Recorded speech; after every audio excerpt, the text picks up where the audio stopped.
ಧಾರವಾಡ ನೀರು ಕುಡಿಯಲು ಹೋಗಿ ಕೆರೆಯಲ್ಲಿ ಮುಳುಗಿದ 4 ವರ್ಷದ ಗರ್ಭಿಣಿ ಜಿಂಕೆ.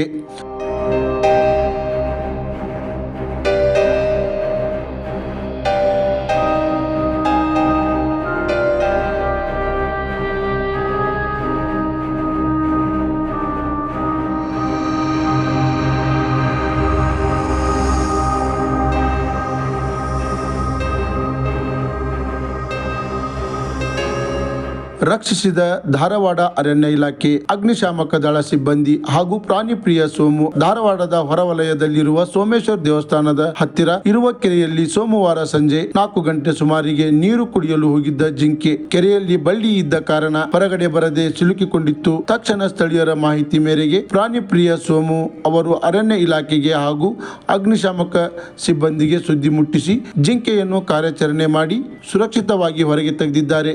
ನಂತರ ಜಿಂಕೆಯನ್ನು ಕಾಡಿಗೆ ಬಿಟ್ಟು ಬಂದಿದ್ದಾರೆ.